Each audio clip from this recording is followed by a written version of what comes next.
And again, fast forwarding a little bit and also going back to him being asleep and being rudely awakened. Here we go, back to the book. I was nodding off, and as the hands of my watch neared 3 o'clock, awakening each time with a start and shaking my head in an effort to clear the sleep from my brain. A shot rang out.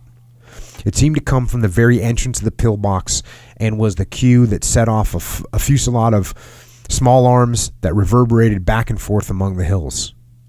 I could discern the slow chatter of one of our heavy machine guns, then the intimidating guttural tone of a burp gun.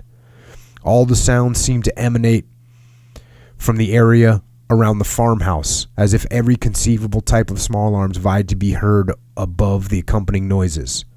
The explosion of a German-type concussion grenade joined the uproar. An American grenade exploded and its fragments whined through the air.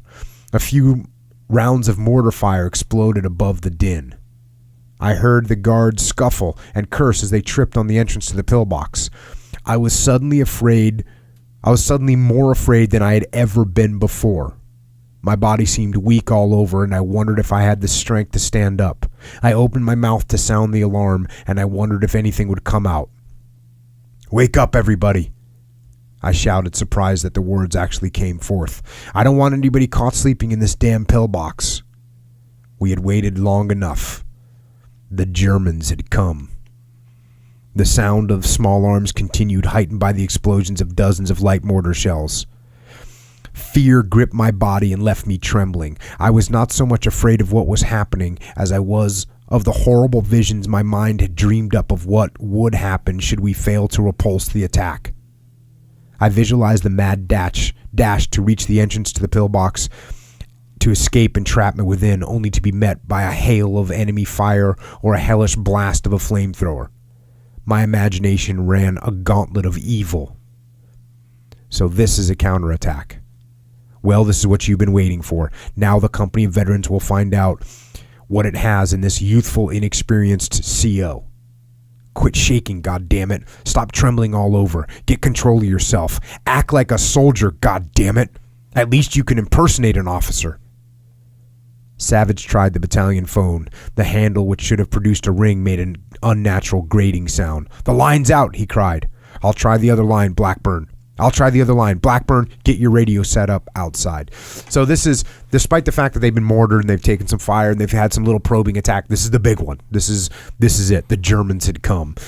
And it's interesting to hear his thoughts as this is going on. He's trying to tell himself, stop shaking, calm down, act like a soldier. Hey, if nothing else, just pretend that you're a soldier right now. Just act like an officer should act right now. Classic. So they start receiving this pretty intense attack, and he gets on the radio. Eventually get the radio set up, and he says, "Attack is hitting my left flank and right flank of Love Company. Their lines must be out too. Fire us, concentration 221, over." So what they do is, and they get in these defensive positions, they set up and they have pre-designated firing areas where they can have our friendly artillery or mortars bomb areas. They already know where they are. So this one was called a concentration 221. That's wherever the enemy was attacking from. They have a name for it. They say put bombs on 221. Boom, you can get it done really quick. And it pretty much almost immediately halts this attack. And of course, that attack goes away. They kind of get that one under control. And now he's tired because he didn't get much sleep, so he goes back to sleep. And here we go back to the book. "It seemed that I had been asleep for hours when I awoke suddenly with a start. Sparky's voice came to me from somewhere in the distance. 'I'm trying to get the artillery. I'm trying to get the artillery.' Blackburn's voice was somewhere else beside it. 'Get me Captain Anderson. Get me Captain Anderson.' But what was the noise in the background? What was that pounding? Someone must be beating on the pillbox with a sledgehammer. What was that deafening noise? I jumped from my bunk. My feet stung from the rough contact with the concrete floor. That was artillery and mortars exploding in my head. I couldn't think. I shook my head sharply to clear the sleep from my brain. The Germans had come again. And what mortars and artilleries. Good God, they must be firing every weapon around for miles. There was a wild look in Sparky's eyes. They've hit all 3 platoons, Captain, he cried. Head on. They're pounding the hell out of them. Worst barrage I ever heard. Worst barrage I ever heard, Captain. So like I said, whenever Captain MacDonald falls asleep, they're getting attacked. And that's what they're receiving, really heavy attack again. So they repulsed that first attack, and now they're coming back at him again, and this time it's with some serious artillery. For God's sake, get us some artillery, Captain, he cried. They're knocking the hell out of us. Small arms and burp guns and this goddamn mortar and artillery fire. I never saw such a barrage. We got to get some help, or we'll never stop them.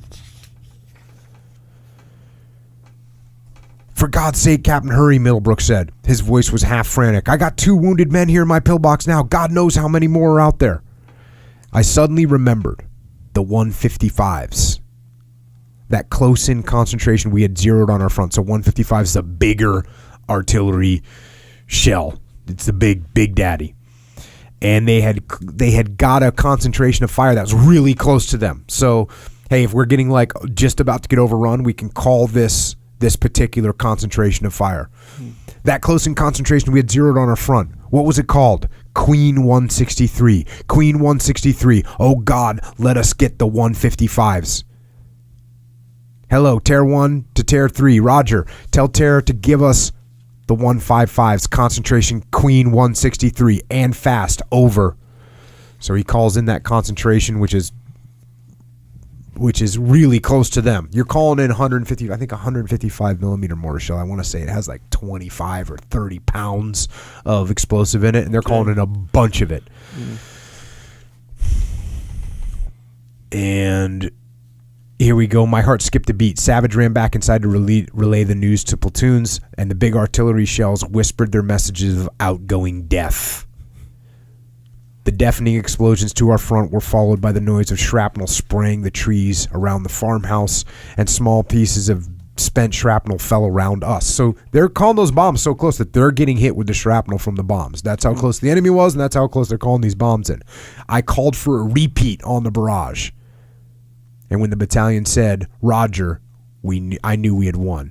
No attacking force could withstand a barrage like that. So that's a command that you use when you're calling in artillery. It's called repeat, which is actually why you never say repeat on the radio. When you see in a movie, someone says, oh, can you repeat that? You don't actually say that. You don't say repeat unless you're specifically doing this, getting them to call more bombs in. What do you say then on the radio? It says say again. Oh, say again. Right? Yeah, you say again. And so they call these big bombs come in. And another couple days go by. They end up spending a total of 9 days in the pillbox and in that position. And then finally they get told, okay, we're going to pull you out of the pillboxes. And we're going back to the book. I tried to keep my voice in a normal pitch through the conversation, but I wanted to jump and kick and scream with joy. Tears came to my eyes, and I thought I would choke with happiness. It was almost too wonderful to be true. My battalion runners would arrive around midnight, leading the men of Company B. We were getting out of the pillboxes. And tonight, Company I was to be relieved. So there you go. 9 days in the pillboxes.